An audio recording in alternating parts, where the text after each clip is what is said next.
Hi, welcome Hi. to the Self-Directed Podcast. We are with Anna. Anna has a very Danish name that I cannot say in English. Anna Vestlev Sandfeld. Anna's my cousin. Hi. Yeah, hi. So I did the introduction for the Okay. Self-Directed. For the first time in 120 something episodes.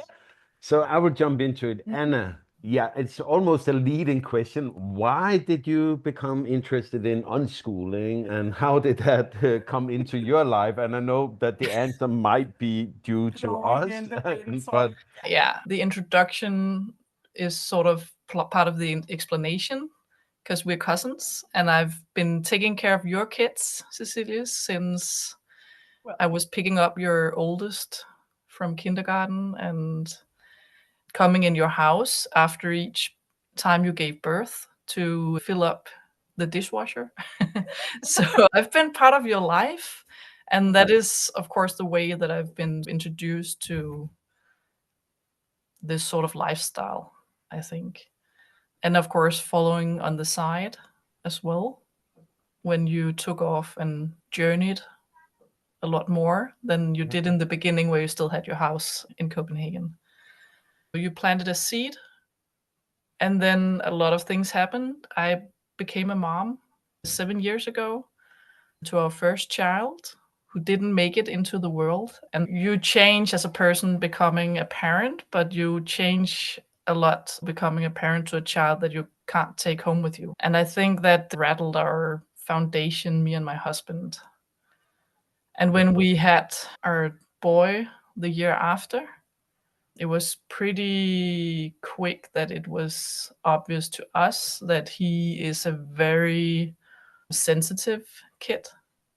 And as he got older, it was also very apparent that he doesn't fit into like normal settings. And you're laughing because you know him. Your soul and his soul resonates with each other in a very specific way, but he is a very determined young guy. And yeah.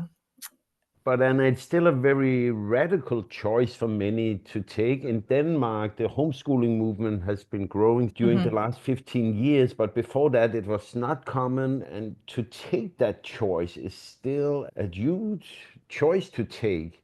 Have you been It in is. doubt back and forth? Have you considered maybe we should put him in school, see what happens? Maybe he needed to be molded to fit into the box. Maybe he didn't need to. What do you think? I think we've had a lot of thoughts on this, me and my husband.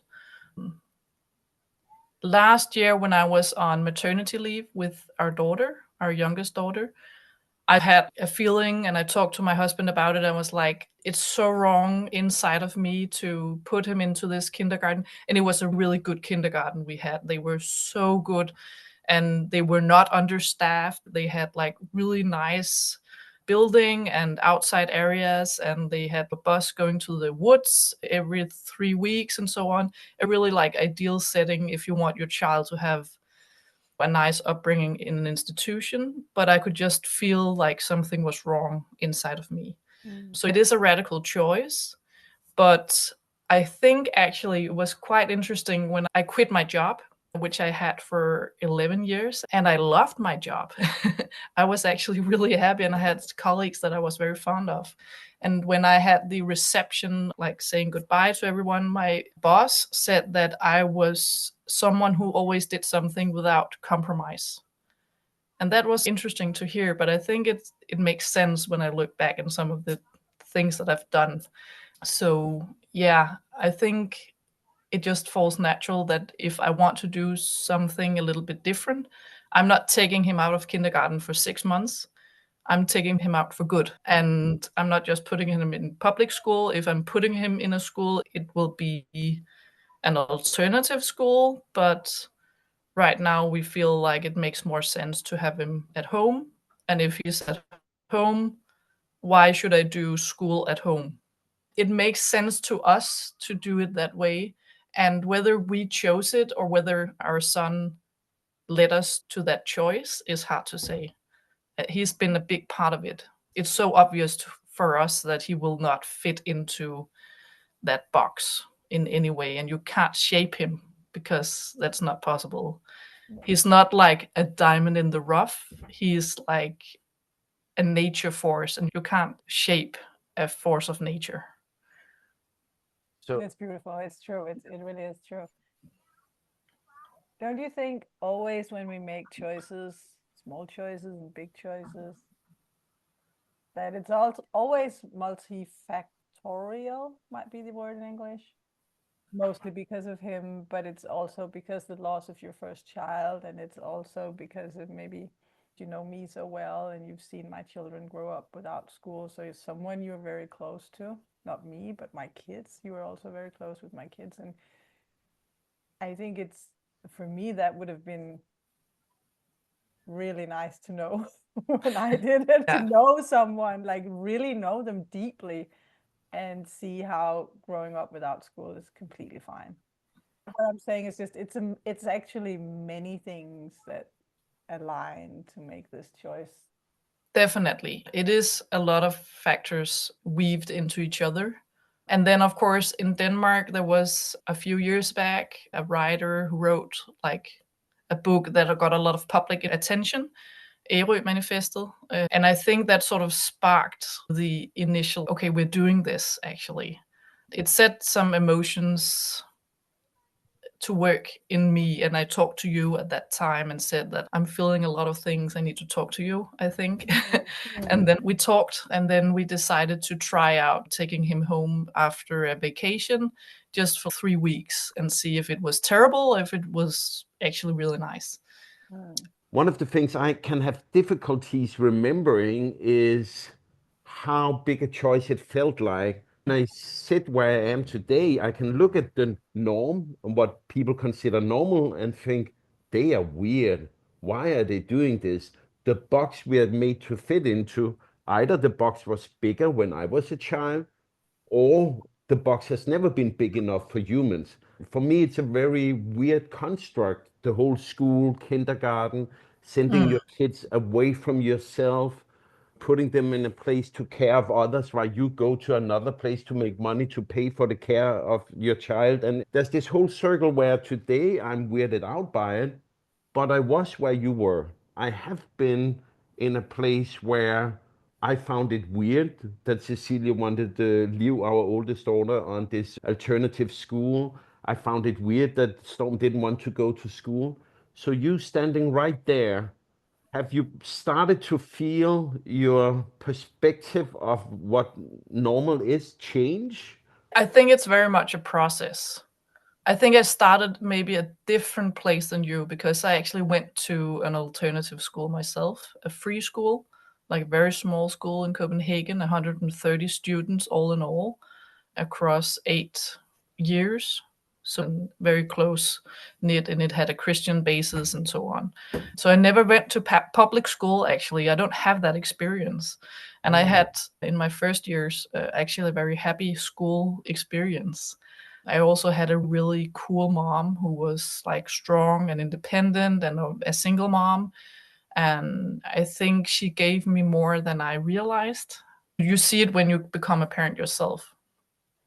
I think I'm actually also really inspired by my husband. His parents are both school teachers and taught the public school in the small Jutland village that he grew up in. But he is an entrepreneur, and I see him as being really unschooled spirit, so to speak, inside. He tried for 6 months to have a job where he was paid and had to work certain hours, and he was like, I'm dying in this. And then he had to pursue his own thing, and he has been doing that ever since. So I think that element has been in our life since we met each other, because he's so driven to do his own thing and having no one else setting like the limits. And that's been so inspiring for me.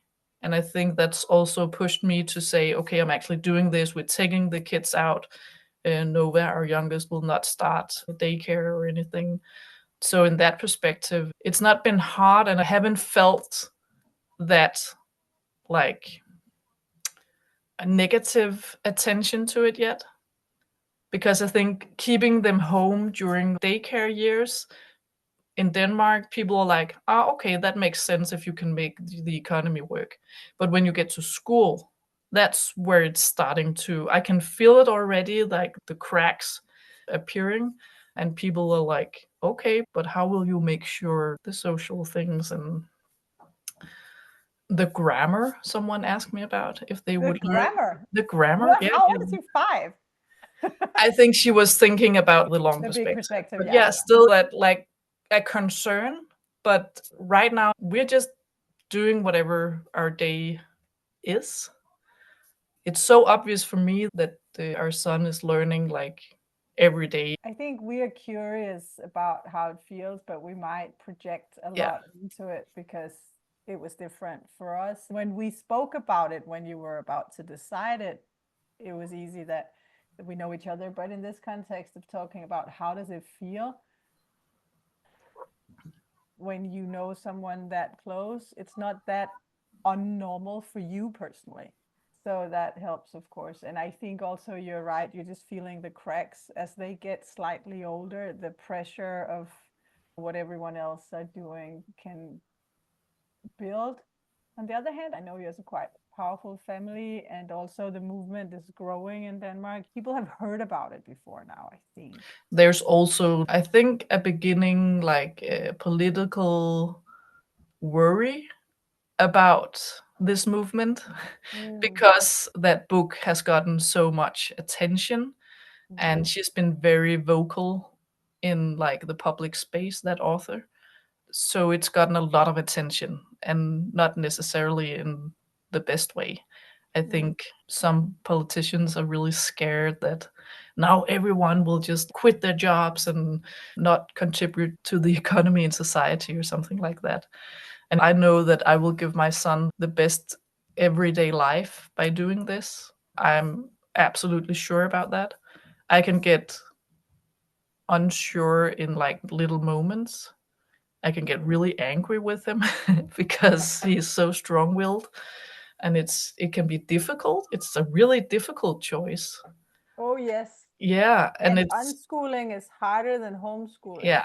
I think I have that element of I don't know if I would really be bothered to do schooling at home, like planning and all of that. I would be too lazy to do that. Because he just learns stuff. And then you have something and it's really annoying. He has like an obsession with Paw Patrol, and he will watch it like all day long if he can. And I can get, oh, why is he only sitting there with his face into the screen? And sometimes he just forgets to eat and he forgets to drink. And it can be like so difficult to be in that situation.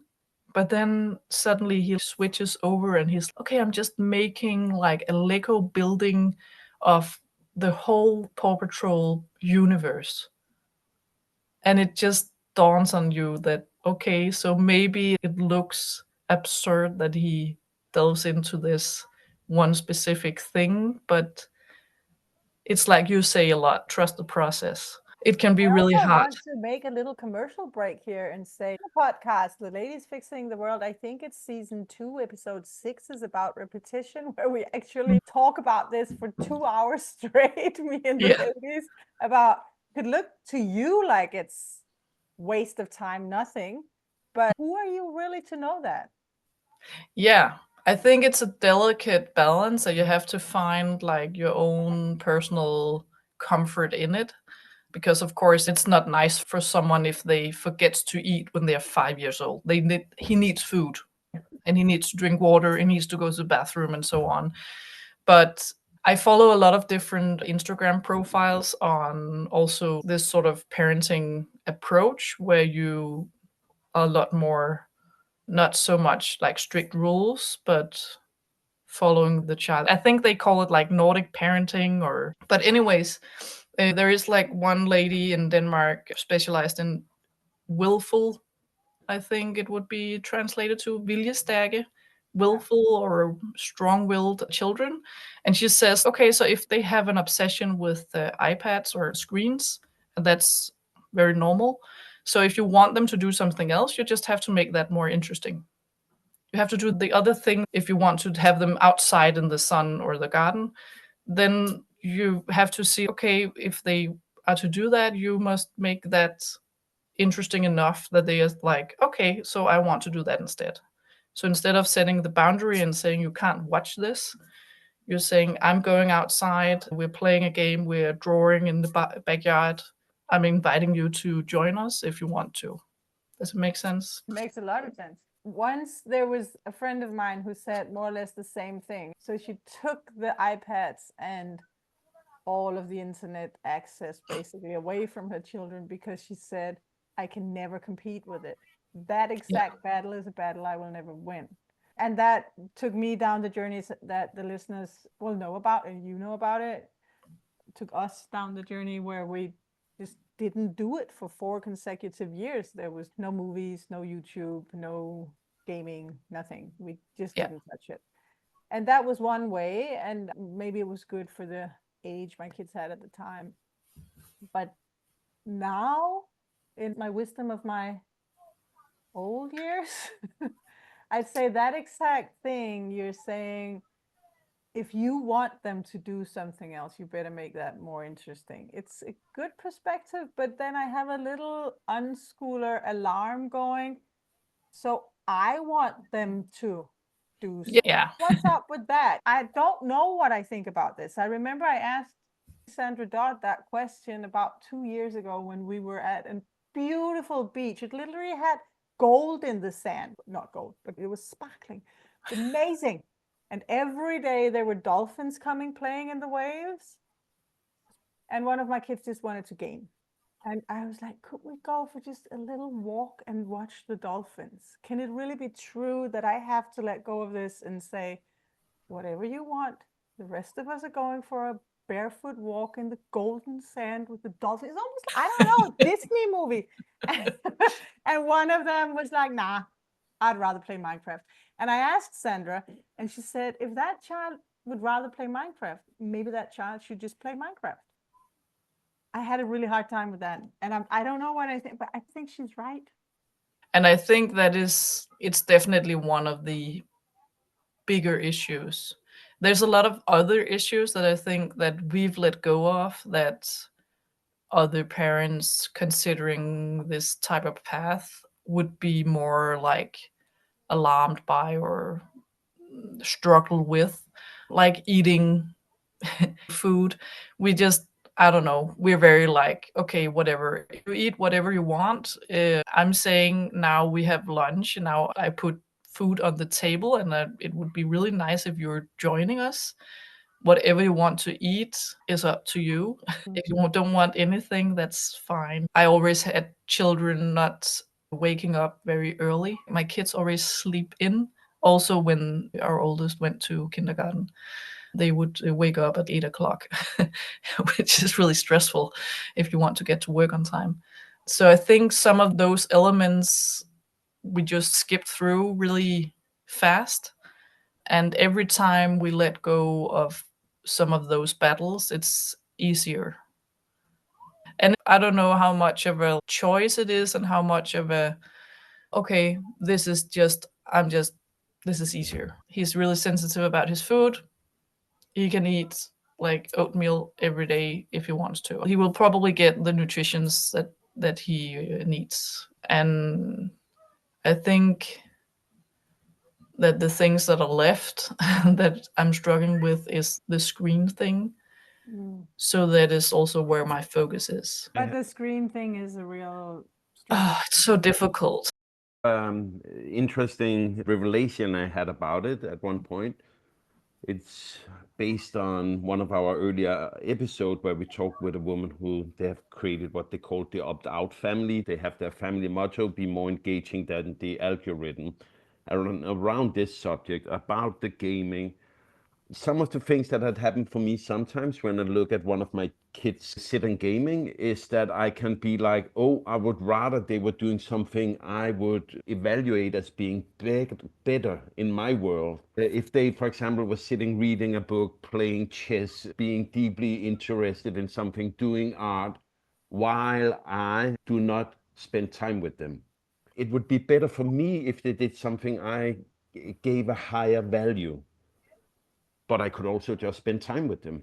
And that was hard for me to see, that sometimes I'm like, oh, but I actually want to sit and work, and I work from home. And right now I do not want to be together with my children because I'm sitting and working. So it's a choice. I prefer work over my children, but then I have an agenda for what they should be doing. But I could also make my choice different.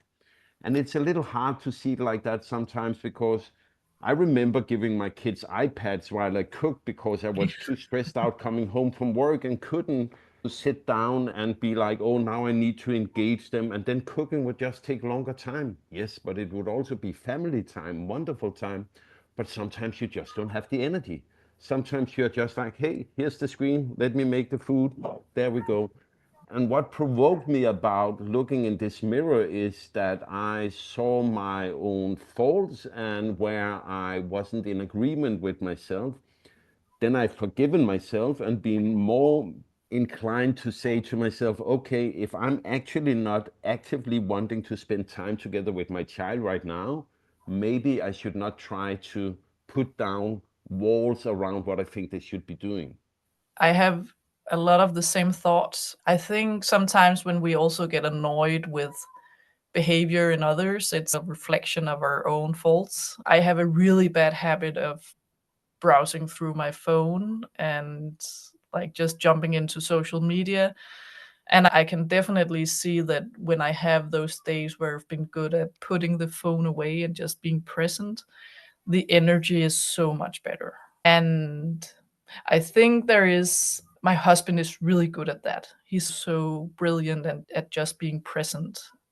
And it annoys me sometimes because he can just get them like out the door like this, and they go have an adventure and go on a bike ride or something. And he doesn't have those struggles that I sometimes feel like I have a long debate about whether or not we're going outside. But I think it also, like in the end, it points back to my own behavior, and they mirror that. And if they don't feel like I'm present enough, they will act on that. And that's definitely one of the things that I'm aware of, but it's so hard to break that habit. It's definitely that I think that's the big process for me, is to have that like presence and putting the my own media stuff away and just dive into those interests that they have. And then there is, of course, the difficulty of having two children who are like really different. One is like definitely a a homey man, and then we have our girl who is like running out the door and finding the other kids in the area that we live in and just like love being outside. And it's definitely a balance of how can you interact like authentically with both kids in their where they are, if they're in two different places, like physically in two different places. I think it's more like an energy thing. If I am truly present and authentically like aware and involved, the energy is better, no matter like how much video or whatever. So it can be a screen day, but if I'm involved and actively there, the energy is so much better. I've recently noticed, what was it, maybe in France in February? We were sitting around a big table. All 6 of us, all 4 kids were there, and Jesper and I. And the girls were doing some embroidery, I think it was. And the boys were playing a video game. And I don't know, you were probably working on some project, and I don't know what I was doing. But then I took a picture of the girls. And then I thought, I want a picture of my girls who are embroidering. Apparently, I don't want a picture of my boys who are playing a video game. I know they're having fun. They're on an adventure. They're doing what they want to do. They're passionate about it. They're doing it together. We're all sitting around the table together. So it's a nice, cozy, social situation. I can hear them laugh. But what is it about that picture that I don't want? Obviously, I took the picture and I did some inner work.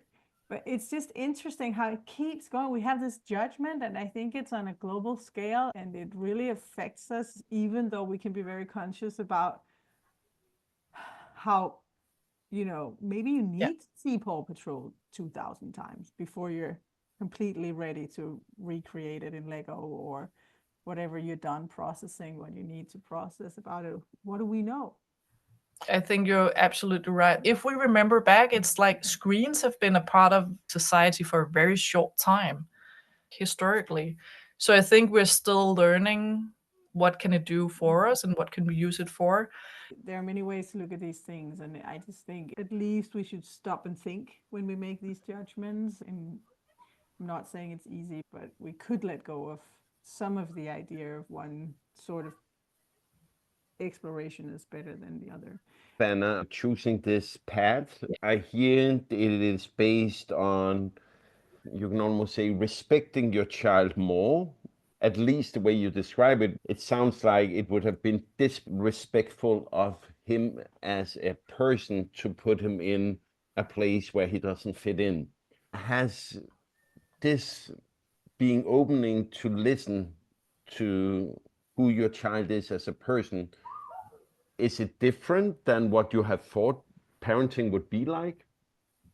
Did you have another idea of how you would parent until you got this unique, wonderful child in your hands? Yeah, I think I had. I have a background in being like a scout leader of children for many years. And that is a very structured, there is definitely an element of chaos in it and freedom. But you have to put 8 children to sleep at the same time for a week, and you have to have them ready for meals and so on. So there's a like a structure that you have to follow, and you're like, okay, it's working and I can put those 8 children to sleep like this. And then you get this one child and he takes like 3 hours to put to bed, and just what the hell is going on? So your view of how things are is rattled, I think, when you have your own children. And I know that it's not just me. I have a really good friend who is actually a daycare worker, and a really brilliant one. She's like very authentically present when she works, and she has children the same way. Like she can't get them to do stuff that she can get the children in her daycare to do. So I think that it's always different when you have your own, because they challenge you in a very different way than they do outside. Partly because I think that when they're at home, they're more themselves. They feel secure to do that. I wouldn't call it rebellion, but they feel that like they have the space to actually have their voice and their say. So they will open their mouth and they will say what they think. And we have children that have very strong opinions.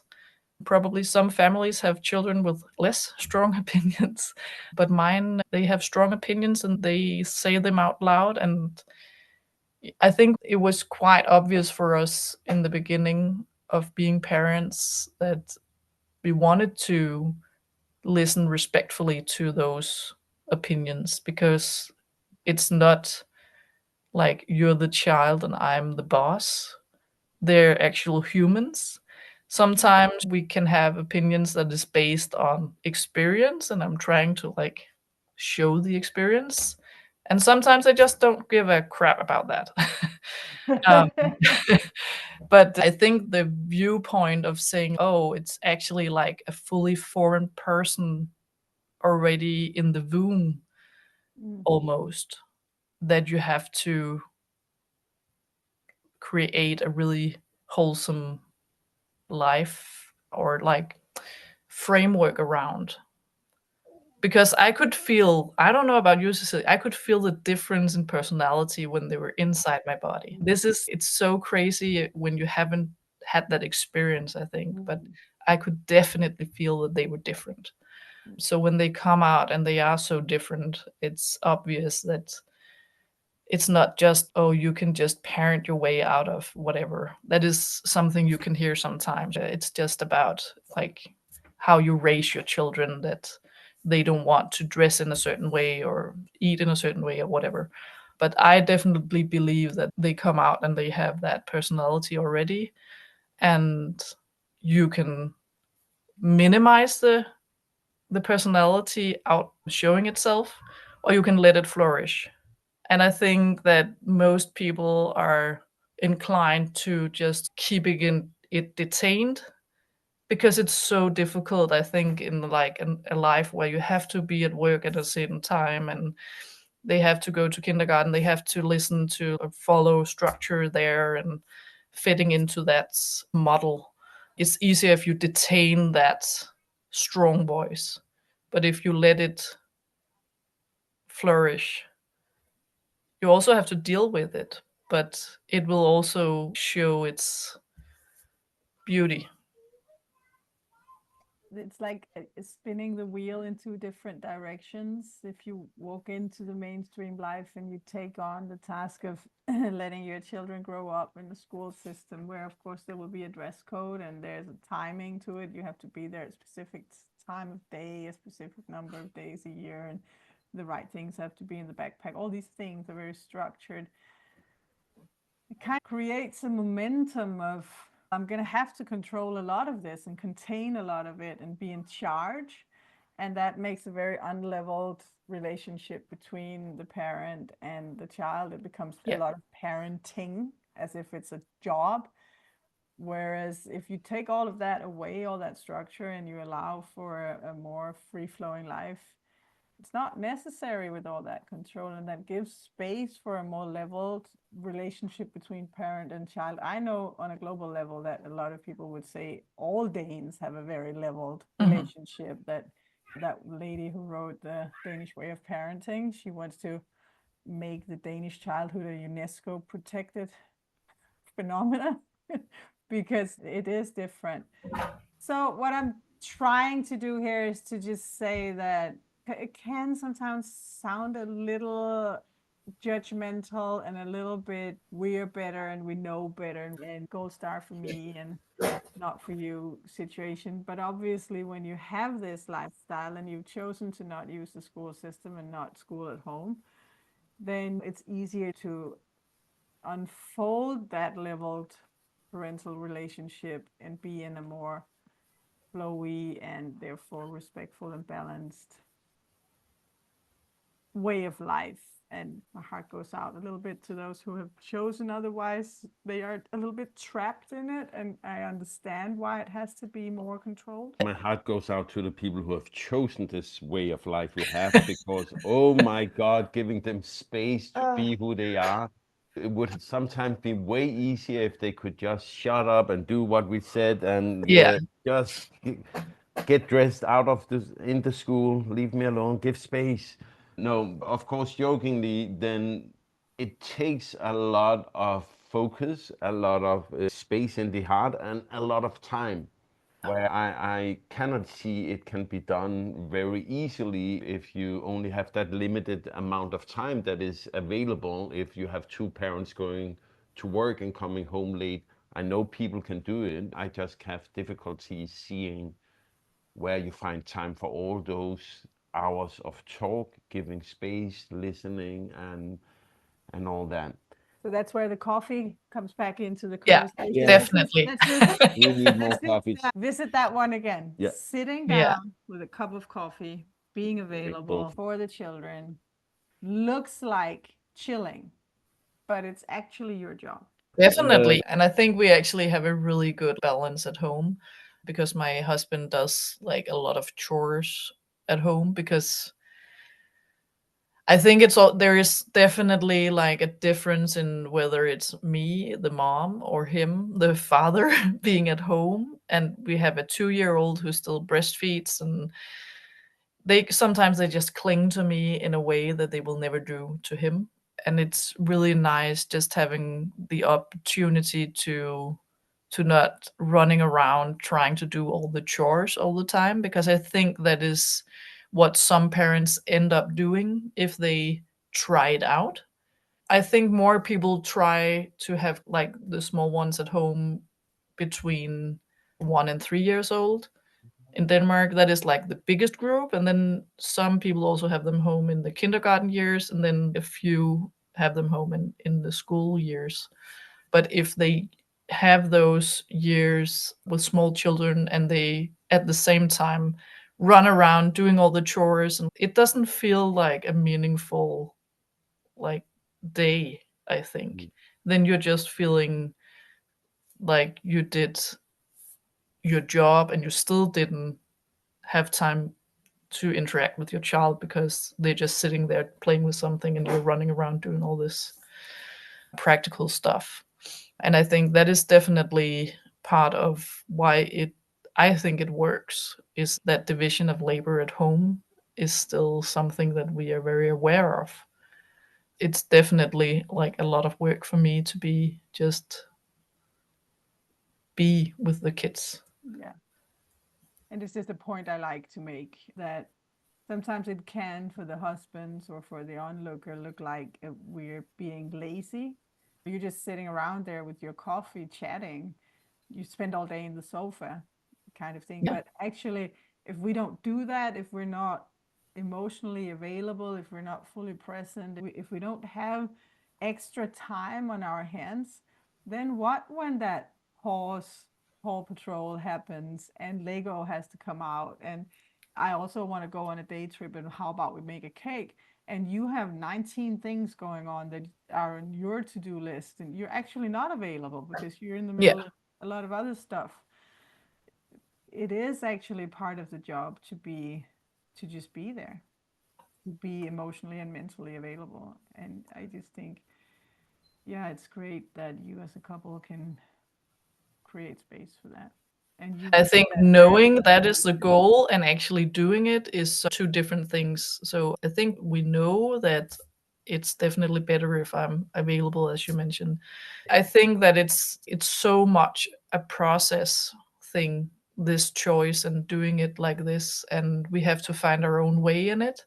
And even though like we're really close and we're family, we don't necessarily end up doing it exactly like you. And I think maybe if you're looking at it from outside, you could think that, okay, she's just like doing the same thing. And I don't think that we will necessarily do the same thing. We will do whatever our family will move towards. But it's difficult when you don't have the fact sheet.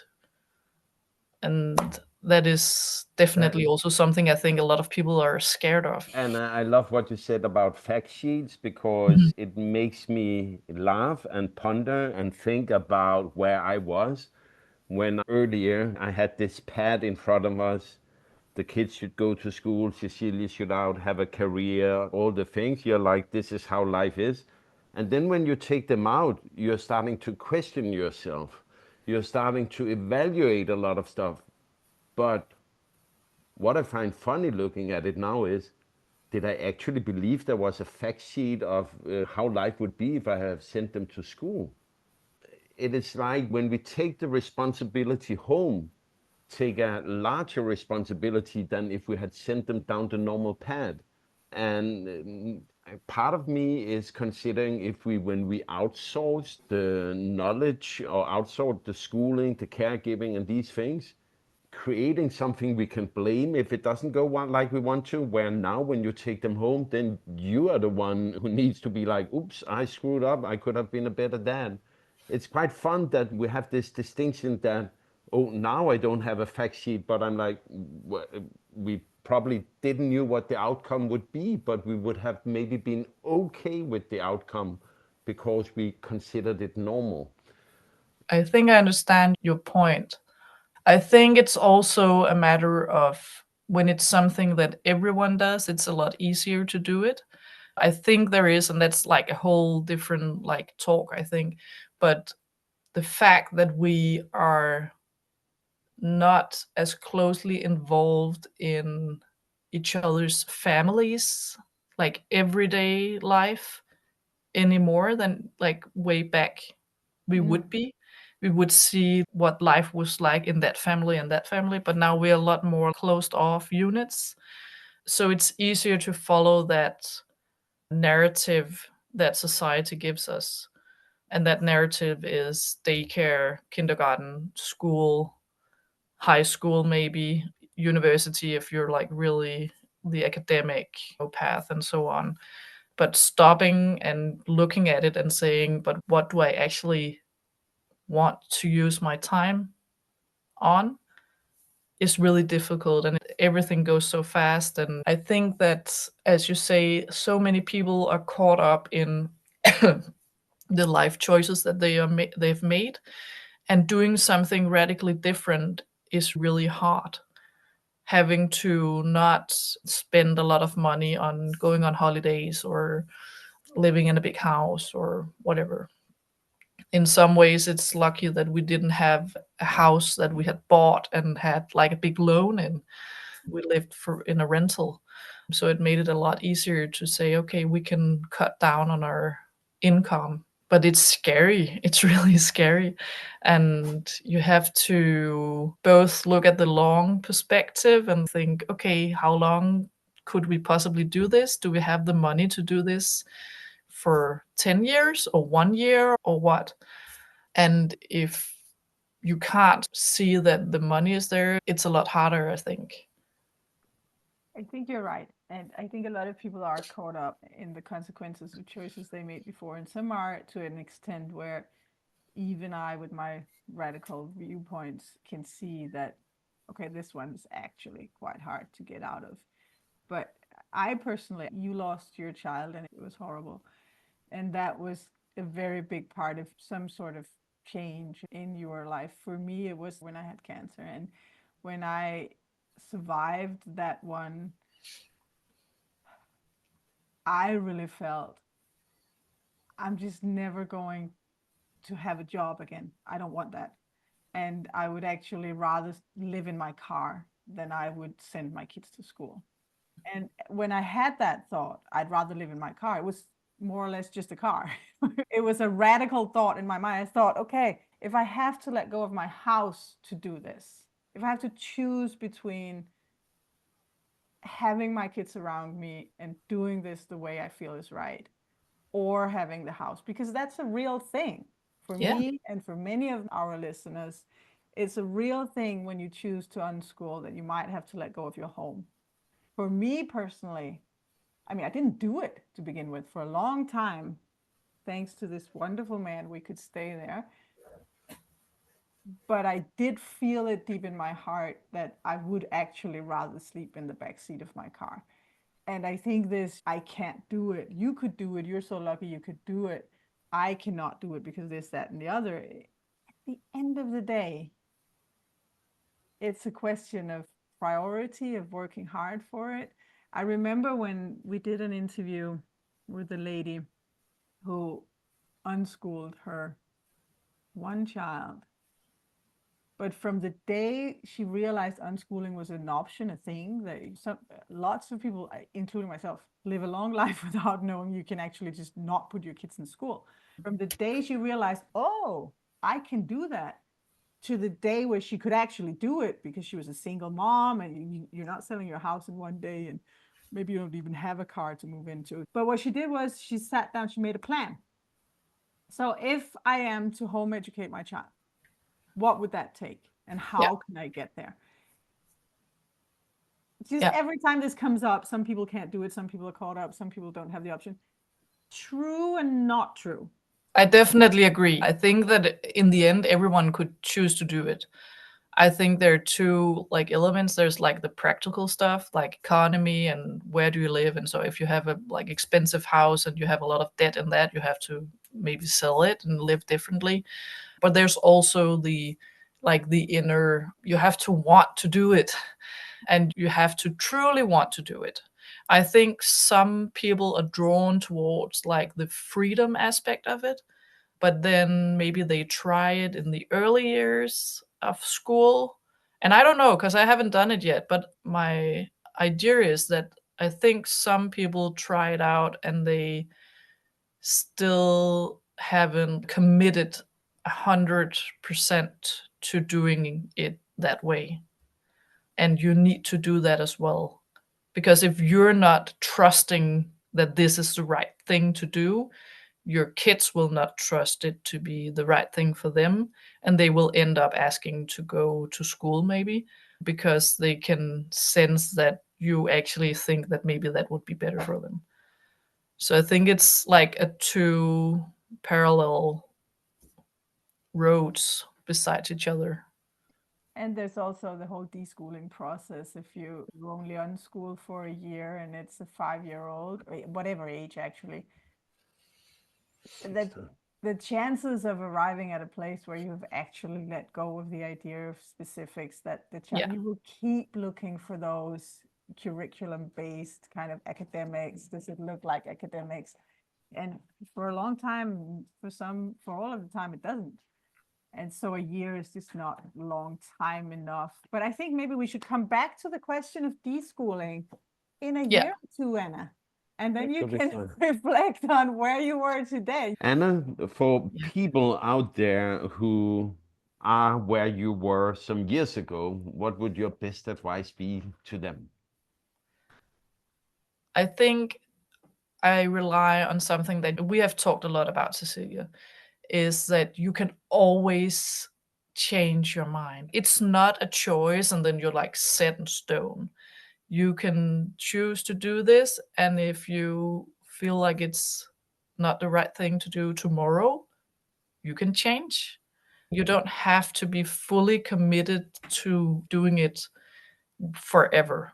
And maybe they can make it less scary because it becomes less radical. And I think a lot of people need it to be less radical. You can also start out by doing school at home if you think that is what you feel safe in. So if you can find a place where you feel comfortable and then try it out. I can feel that I've already changed a lot. So just like trust the process and always return to what Gandalf says, right? It's what we do with the time that is given to us. Yeah. And I think that's something I uphold very much when I get lonely or in doubt or whatever. I get lonely in this lifestyle because we don't have a lot of homeschoolers here where I live, but the time with my children are worth it. I think Gandalf is a wonderful place to end the episode. Anna, thank you a lot for your time. It has been interesting to hear about your process. I know we have been part of it, but still it is fun to hear your reflections on it. So thanks a lot for your time and good luck on the journey. Thank you. And you too. Thank you.